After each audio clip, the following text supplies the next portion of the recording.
Today, we are diving into a really fascinating contradiction that sits right at the heart of our digital lives. It's called the privacy paradox, and it basically explains why we say we care so much about our privacy right before we go and give our data away. It's something we all do, but we rarely stop to actually question why. So let me just ask you straight up, do you worry about your online privacy? I'm willing to bet most of us would say, yeah, absolutely. But, our actions, they often tell a completely different story. And this slide just lays it out perfectly. On one side, you have what we say. I am very concerned about my privacy. And the research backs this up. Tons of people report feeling this way. But then you look at what we do. We share really sensitive information just to get, a 10% discount on something? It's a huge disconnect. Well, this gap, this disconnect, actually has a name. The privacy paradox. It's this well-documented, super persistent contradiction between what we claim we value about our privacy and what we're actually out there doing online, day in and day out. So the big question is why? Why does this happen? For years, researchers have been trying to crack this mystery, and they've landed on a few key theories. Let's call them the usual suspects. First up is the idea of a privacy calculus. This theory basically says we're all doing a little mental math. We're weighing the pros and cons, the convenience of a cool app versus the risk to our data. And if the benefit feels bigger, we just go ahead and click agree. Okay, but then there's behavioral economics. And this one argues, we're not so rational after all. Our brains are just wired with these little shortcuts, these biases. We're suckers for the immediate reward, that little discount, that funny cat video, and we tend to push any thought of long-term risks way off into the future. And finally, you have to look at the social and contextual factors. The thing is, privacy isn't just a simple on or off switch, right? It's all about context. Think about it. You'd share things with your doctor that you would never tell your boss. The who and the why of sharing make all the difference.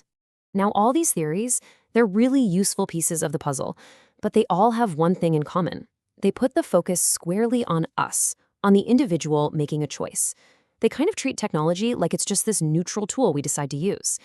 And it turns out that might be missing the biggest part of the story. So let's flip the script. What if we look at this from a totally different angle? What if the technology isn't just a passive tool we pick up and put down? What if it's actively changing how we think, how we perceive the world, and how we act? This brings us to a really cool concept called technological mediation. The core idea here is that technology is never neutral. It actively shapes or mediates our experience of the world. Think about a pair of glasses. They don't just sit on your face. They literally change how you see reality. Well, the same thing is true for our digital platform. And applying this exact lens is what researchers did in the source article for this explainer.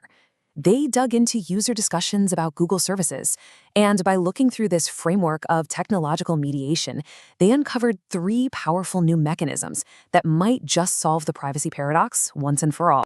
So let's break down what they actually found. These are the core findings, the 3 big ideas that give us a much deeper, much richer explanation for our strange online behavior. All right, mechanism number 1. This one gets at a really profound question about where we end and our technology begins. Tech thinker Kevin Kelly just nailed it with this question. Where does my I end and the cloud start? It gets right to the heart of this idea that could fundamentally change how we even think about sharing our data.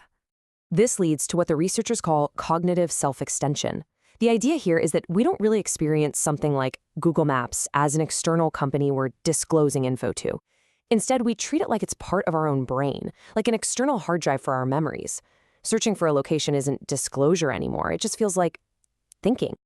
Okay, on to the second mechanism. This one goes beyond just how we think and gets into our very sense of who we are. This is called consensual validation.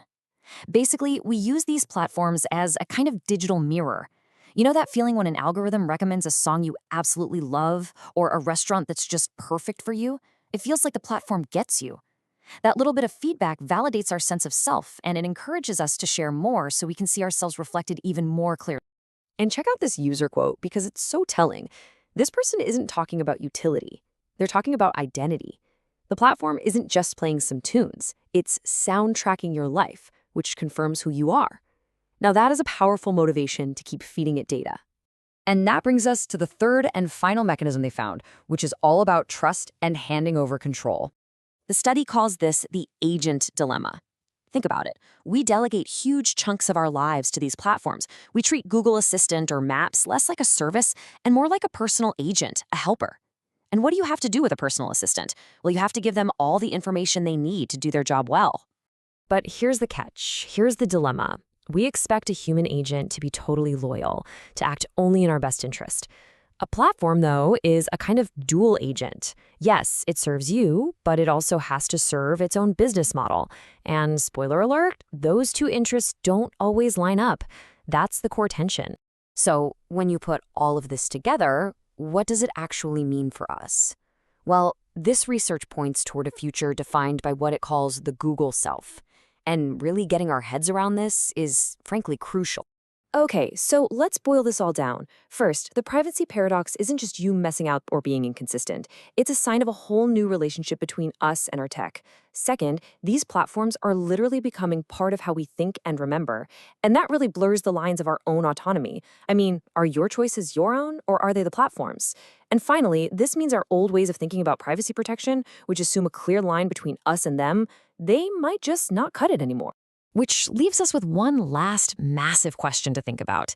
If our technology is truly becoming an extension of our own minds, if it's blurring the very boundaries of who we are, then who or maybe what is actually in the driver's seat when we make a decision?